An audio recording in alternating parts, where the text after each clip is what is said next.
Oke. Apalagi ini pertemuannya modelnya daring. Tentang persamaan dan ketidaksamaan nilai mutlak ini mungkin agak susah dipahami, tapi akan saya coba jelaskan pelan-pelan. Yang pertama, kita akan bahas konsep nilai mutlak. Nah, di sini sudah dijelaskan seperti ini. Konsep nilai mutlak itu konsepnya apa sih? Nilai mutlak itu jarak.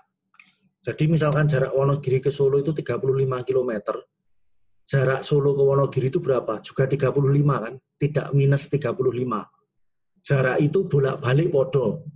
Jarak Wonogiri Jogja misalkan 60 kilo, jarak Jogja Wonogiri juga 60, tidak minus 60. Nah, jadi konsepnya kayak jarak itu. Jadi dia nggak punya nilai negatif, tidak punya hasil negatif, hasilnya loh ya. Ya, bukan prosesnya itu boleh negatif. Jadi mutlak itu definisikan ini. Konsepnya yang kita pakai selama pembelajaran nanti cuma ada satu ini. Mutlak X itu didefinisikan sebagai X jika X-nya lebih dari sama dengan 0. Dia didefinisikan sebagai minus X jika X-nya kurang dari 0. Nah, misalkan ini X-nya kita ganti 5, mutlak 5 itu berapa? Berarti kita pakai ini pendefinisian ada dua. Ada yang atas dan ada yang bawah. Nah, pakai yang mana? Dilihat ini. X-nya itu berapa? Di sini 5. 5 itu berarti dia lebih dari sama dengan 0 atau kurang dari 0. Dia kan lebih dari sama dengan 0. Maka kita pakai definisi yang atas, yaitu X. Berarti kalau mutlak X itu sama dengan X. Berarti kalau mutlak 5, berarti dia sama dengan 5. Karena 5 sama dengan 0, berarti pakai definisi yang atas. Nah, sebaliknya kalau X-nya itu diganti minus 9. Nah, minus 9 itu dia di sini syaratnya. Di jika ini loh, minus 9 itu dia lebih dari sama dengan 0 atau kurang dari 0. Karena minus 9 itu kurang dari 0, maka kita pakai definisi yang bawah. Berarti kalau X didefinisikan sebagai minus X. Nah, kalau di sini minus 9, berarti min 9. Ngerti ya? Karena X-nya 9. Ini X, berarti min X. Berarti min 9, mutlak minus 9 sama dengan minus 9. Ketemunya 9.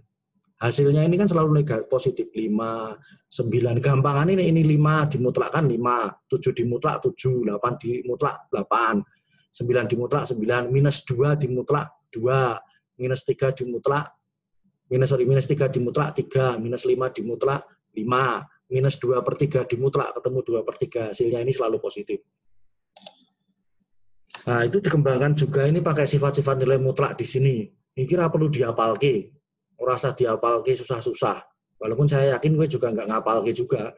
Ini nggak usah dihafalke, cukup nanti kita pahami. Jadi pas waktu kita ngerjakan ketemunya kita juga ngerti. Di sini mutlak minus X itu sama dengan X. Jadi mutlak minus 5 itu ketemunya 5, mutlak 5 sendiri ketemunya juga 5. Jadi minus X sama X dimutlakkan itu ketemunya podo. Terus mutlak X itu sama dengan X kuadrat. Kenapa? X kuadrat itu kan tidak pernah negatif. Bilangan berapapun itu kalau kamu kuadratkan tidak pernah negatif. Saya kira ini yang bawah juga seperti itu. Ini sama.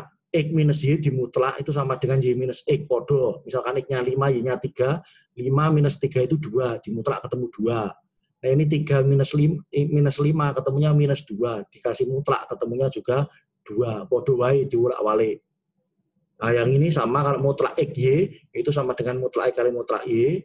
Yang nomor 3 ini kalau dia dibagi ada mutlak X per Y itu sama dengan mutlak X dibagi mutlak Y. Podo wae.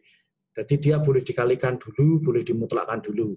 Ini juga berlaku untuk penjumlahan sama pengurangan. Saya kira itu nggak begitu urgent. Nah, fungsi nilai mutlak sama ini kayak definisinya tadi. Kalau dia X didefinisikan sebagai X dan didefinisikan sebagai minus X. X kalau apa? X-nya lebih dari sama dengan 0. Minus X jika apa? X-nya kurang dari 0. Ini untuk pengembangannya. Jadi kalau ada mutlak AX plus B, dia jadi ini. Kalau mutlak X, dia jadi X. Kalau mutlak X, dia jadi minus X. Berarti kalau mutlak AX plus B, dia jadi dirinya sendiri, yang jeru AX plus B.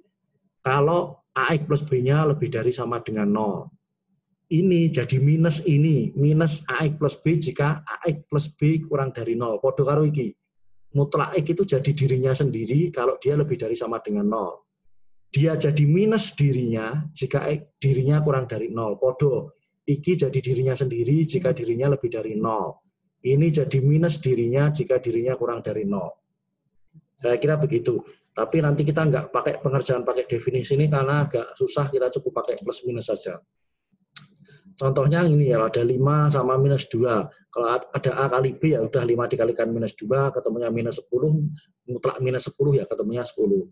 Kalau ada A kali B berarti mutlak 5, kalikan mutlak minus 2, berarti mutlak 5 itu ketemunya 5, mutlak minus 2 ketemunya 2, di pinggir ketemu 10, dan seterusnya sampai ke bawah. Berikutnya, ini juga sama, saya pikir nggak begitu masalah. Terus yang persamaan ini yang perlu diperhatikan. Karena seringnya itu di persamaan sama ketidaksamaan. Bentuk umum persamaannya seperti ini. Jadi ada mutlak sama dengan piro, atau mutlak sama dengan piro, dan sebagainya. Jadi persamaan itu gitu ya, nilai mutlak tadi mutlak itu. Kalau persamaan itu ada tanda sama dengannya. Itu namanya persamaan. Nah, menggunakan cara menyelesaikannya ada 3. Yang pertama menggunakan grafik, yang kedua definisi, yang ketiga mengkuadratkan 2 ruas. Untuk grafik tidak usah kita pelajari, karena grafik itu gambar dan kita sudah pakai nanti evaluasi dari gambar saja. Yang penting yang kedua ini, yang B sama yang C, yang menggunakan definisi sama yang mengkuadratkan 2 ruas. Yang perlu diperhatikan ini loh, definisinya ini yang tadi. Dari definisi diperlukan hubungan berikut. Jadi kalau ada mutlak AX plus B sama dengan C, ini cara mengerjakannya ada 2. Gitu. Pak ambil yang bawah ini. Jadi AX plus B sama dengan C, iki.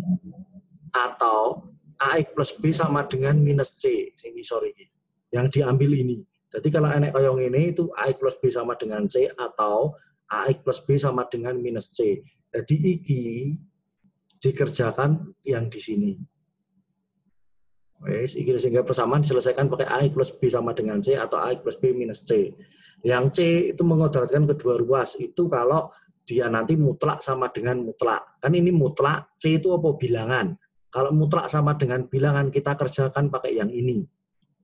Tapi kalau mutlak sama dengan mutlak, nanti kita kerjakan pakai yang bawah. Nah, sambil dilihat.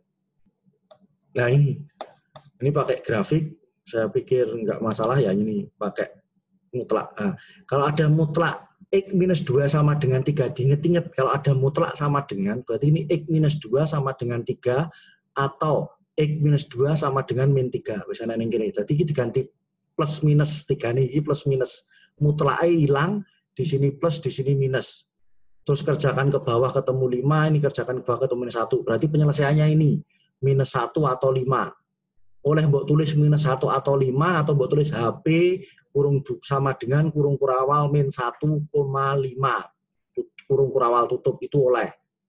Mbok tulis ini oleh, mbok pakai himpunan penyelesaian boleh. Nah ini dengan mengkuadratkan 2 ruas, saya kira kalau dia ketemunya dia mutlak sama dengan bilangan, nggak usah pakai yang ketiga ya.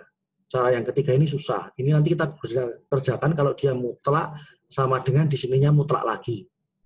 Kalau mutlak sama dengan bilangan, kita kerjakan pakai cara yang nomor 2 saja.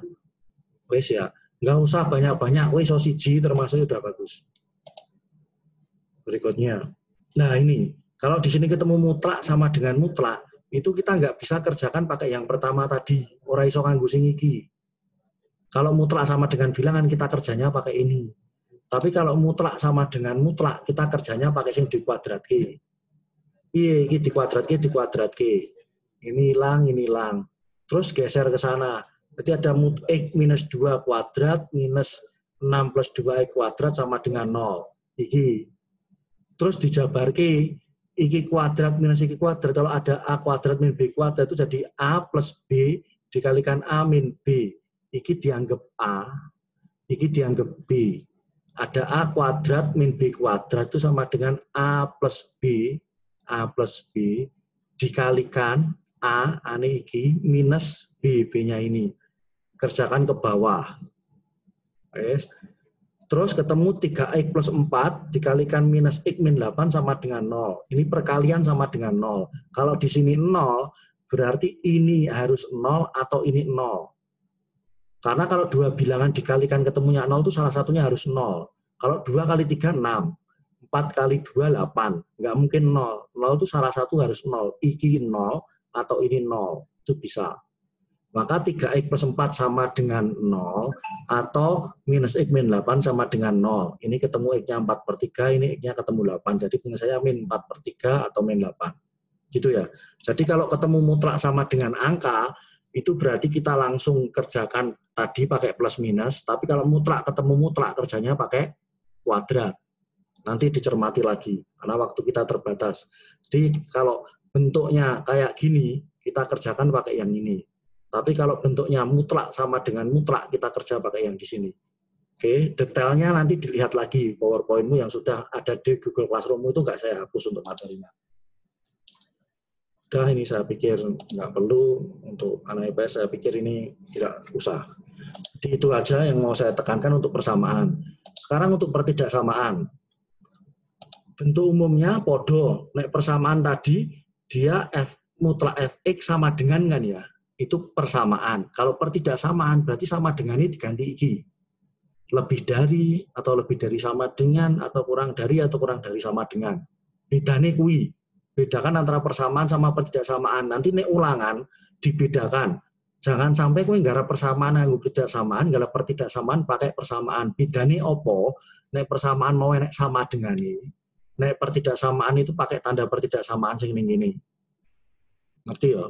Nek pertidaksamaan ini berarti oh iki kerjanya pakai pertidaksamaan. Kalau di sini tandanya sama dengan berarti kerjanya pakai persamaan. Nah, yang kuncinya untuk mengerjakan pertidaksamaan itu ini. Poin yang A sama B ini. Sing dhuwur wae, sing ngisor ini pengembangan. Yang diperhatikan cukup yang depan ini aja. Kalau ada mutlak X kurang dari sama dengan A, berarti nggarape dadi min A kurang dari sama dengan X kurang dari sama dengan A. Udah ya. Kalau ini kurang dari, dadi ngene iki. Kalau misalkan ini nggak pakai sama dengan, berarti misalkan mutlak X kurang dari B. Berarti ini gini orang sama dengan, di min B kurang dari X kurang dari B. Paham ya? Nah, di sini pakai sama dengan, di sini juga pakai sama dengan. Nah, ini cuma kurang dari nggak pakai sama dengan, berarti kira pakai sama dengan, ini juga nggak pakai sama dengan. Kalau kurang dari tadi ini, kalau lebih dari, berarti tadi ini X kurang dari sama dengan minus A, berarti iki tanda ini diwalik, iki dikai minus. X kurang dari sama dengan minus A, iki diwalik dikai minus. Atau iki, X lebih dari sama dengan A, orang dikapak-kapake. Jadi dibedakan antara persamaan, antara kurang dari sama lebih dari. Kemarin di pekerjaanmu itu masih banyak yang keliru. Antara lebih dari dan sama kurang dari. Nek lebih dari ngarape nganggo, ini kurang dari ngarape nganggo yang A. Kalau lebih dari kerjanya pakai yang B. Beda ya. Jadi kalau kurang dari nganggo sing iki, lebih dari nganggo sing iki. Wes ngerti? Ah, dilihat di sini. Nah, kalau ini X-2 lebih dari sama dengan 3, berarti dia lebih dari. Berarti kita pakai kerjanya, pakai yang A atau yang B. Lebih dari kan ya, berarti pakai sing B. Berarti nganggo iki. X kurang dari sama dengan minus A atau X lebih dari sama dengan A. Berarti tadi iki, dilihat di sini, X-2 kurang dari sama dengan min 3. Iki akhirnya. Ya. Atau X-2 lebih dari sama dengan 3 iki. Jadi iki dengan caranya mau jadi iki. Ini dari sini ke sini. Pakai yang mana? Pakai yang B ini. Diubah, ketemunya ini. Terus kerjakan satu-satu, geser ke sana. Berarti X kurang dari sama dengan min 3 plus 2. Berarti X-nya kurang dari sama dengan min 1. Yang ini X lebih dari sama dengan 3 karena min 2-nya pindah ke kanan jadi plus 2, X-nya lebih dari sama dengan 5. Jadi ini penyelesaiannya adalah X kurang dari min 1 atau X lebih dari sama dengan 5. Ini tok oleh. Atau mau tulis HP sama dengan X sedemikian hingga X-nya kurang dari min 1 ini atau X-nya lebih dari sama dengan 5 ya boleh. Di dalam HP boleh mau tulis ini tok ya oleh. Nah, kasusnya kalau ini kurang dari ya, misalkan X-2 kurang dari 3, berarti mengerjakannya gimana? Min 3 kurang dari X min 2 kurang dari 3. Pakai sing ini. Nah, berarti kalau di sini ada X min 2 kurang dari sama dengan 3, berarti ini min 3 kurang dari sama dengan X min 2 kurang dari sama dengan 3. Jadi bedakan antara dia lebih dari sama kurang dari. Caranya nggarap beda.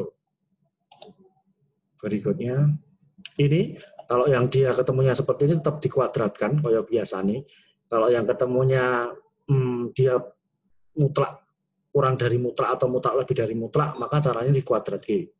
Untuk lebih detailnya ya seperti ini, dikuadratke, terus dipindah ruasnya kayak mau, dihitung ketemu ini, terus dicari pembuat nolnya. Nah, terus dihitung di sini. Saya nggak ngasih yang IPS sampai ke sini, tapi ini buat pengayaan saja. Jadi yang perlu diperhatikan, dalam mutlak itu ada 3. Yang pertama definisinya mutlak. Mutlak itu definisinya apa? Yang pertama kali mutlak itu definisinya kayak jarak. Jadi hasilnya dia nggak mungkin negatif hasilnya loh ya. Hasilnya kalau dia bilangan. Yang kedua tentang persamaan. Persamaan cara nenggarap piye? Ada 2 hal dalam persamaan cara nenggarap piye. Yang pertama untuk persamaan itu cara nenggarap ada 2. Yang pertama jadi plus minus ya. Jadi mutlak sama dengan plus minus. Misalkan mutlak sama dengan A, berarti mutlak sama dengan minus A, dan mutlak sama dengan A. Kalau dia ketemunya bilangan. Yang kedua, kalau dia ketemunya mutlak sama mutlak, maka cara nenggarap dikuadratke. Yang ketiga, kalau kita masuk ke pertidaksamaan, tadi kalau mutlak itu definisinya jarak, ketemu nih positif, persamaan tadi ngerjakan pakai 2 cara, pakai plus minus dan pakai kuadrat. Nah, yang ketiga, persamaan. Persamaan itu ada kurang dari, ada lebih dari. Kalau kurang dari kita tadi pakai yang A, berarti kalau ada mutlak X kurang dari A, berarti kerjanya min A kurang dari X kurang dari A. Itu kalau kurang dari. Tapi kalau lebih dari, berarti mutlak X lebih dari A, berarti kerjanya X kurang dari minus A atau X lebih dari A. Yes, ya. Diperhatikan. Yang kita ingat-ingat cuma ada itu dalam mutlak. Definisinya opo, persamaan mengerjakannya ada 2 langkah, pertidaksamaan juga ada 2 langkah. Dibedakan itu dulu, ojo ngasih kuali. Kalau itu sudah benar, nanti prosesnya ya dihitung pelan-pelan sampai ke bawah. Saya kira itu yang perlu saya ungkapkan. Jadi tentang nilai mutlak mungkin agak susah dipahami karena memang materinya ini harusnya kita tetap buka secara langsung, tapi karena kita terpaksa daring, karena situasi seperti ini ya kita berusaha semaksimal mungkin, saisomu. Tapi bukan berarti terus kue gara-gara susah terus kue sakarmu dewi tidak mempelajari, tidak. Jadi kamu usaha semaksimal mungkin, saya usaha bimbing buat kamu, jadi besok minggu depan kita ulangan. Terus kalau ada tanya, Pak, itu kita dikasih tugas, sudah dikoreksi, kok tidak dikasih jawaban betulnya? Karena menurut saya, dari temenmu satu kelas itu ada yang dapat 100. Kalau ada yang dapat 100, berarti kan jawabannya dia benar. Lah maksudku silahkan tanya ke yang bersangkutan, yang sudah dapat nilai 100. Tujuannya opo, kan gue ngerti salahmu neng di. Oh yang betul seperti ini. Lah kalau satu kelas nanti salah semua, dalam satu nomor itu salah semua, biasanya kan saya kasih pembahasan di situ. Tapi kalau dalam satu kelas wis enek sing bener enek sing untuk 100, bagi PS1 maupun PS2 ya silahkan di-share jawabannya sama temennya. Tanya kok bisa dapat itu dari mana? Tujuan saya begitu. Jadi gue takut temenmu, oh, dapatnya dari mana? Ini dapatnya dari mana? Nanti akan kelihatan. Kalau dites lagi atau ulangan akan kelihatan sing garape ngawur atau benar-benar dia mengerjakan pengen paham caranya dari mana. Itu tujuan saya ngasih tugas itu, dan saya koreksi, saya berikan selang 1 hari atau 2 hari setelah saya koreksi akan saya share nilainya. Dan kalau itu masih salah, silahkan komplain, Pak ini saya betul kok disalahkan. Atau kalau kamu sudah tanya temanmu, kamu masih belum paham, Pak ini kok bisa seperti ini, dapatnya dari mana, silahkan kamu chat Japri, boleh. Gitu ya. Tapi sebut nama dulu, nama saya ini, dari kelas ini saya mau tanya ini Pak, boleh, akan saya jawab. Itu kira-kira jadi yang menjadi review saya. Untuk pembelajaran kita udah bagus, cuma nanti dipertahankan, jadi kita presensi dulu, presensi nggak usah diuyak, langsung saja presensi, terus kemudian lakukan tugasmu. Apa tugasnya boleh kerjasama, Pak? Boleh tanya temannya, boleh. Tapi tidak sekedar tanya jawabannya, tapi harus tahu konsepnya dari mana. Prosesing hitung yang apa. Jadi kalau ada dapat soal yang baru, dapat masalah yang baru, kamu bisa ngitung. Terus untuk pembelajarannya, kita udah review tadi, bahwa mutlak itu ada 3, yaitu definisi, persamaan, berdasarkan. Definisi itu tidak mungkin negatif, persamaan kerja pakai 2 cara, yaitu pakai plus minus sama pakai kuadrat, terus kemudian bersamaan juga pakai 2 cara, pakai kurang dari atau lebih dari, dibedakan caranya itu. Jadi itu dulu dari saya, kira-kira seperti itu. Pembelajaran kita ke depan, saya kira materinya agak lebih mudah daripada yang pertama. Mutlak ini memang agak susah, yang kedua, ketiga nanti agak gampang. Tapi bukan berarti susah terus kita nyerah, terus kita nggak belajar, enggak. Jadi kita tetap belajar, itu nanti mudah-mudahan sebelum semester ini berakhir kita sudah bisa tatap muka, jadi yang hal-hal yang belum paham bisa kita bahas waktu di kelas. Kira-kira seperti itu, saya cukupkan. Saya kira ini cukup dulu karena juga menghemat kuota kalian. Jadi nanti di akhir pembelajaran tiap pagi kita masuk seperti ini ya, kita pakai Zoom. Nanti Zoom-nya ini juga sudah saya rekam, nanti rekamannya juga saya masukkan ke Google Classroom. Jadi yang terlambat atau yang tidak bisa mengikuti, bisa dilihat lagi lah, dipelan-pelankan, oh, sing diomongin mau apa. Kira-kira seperti itu. Sekian dari saya, selamat siang.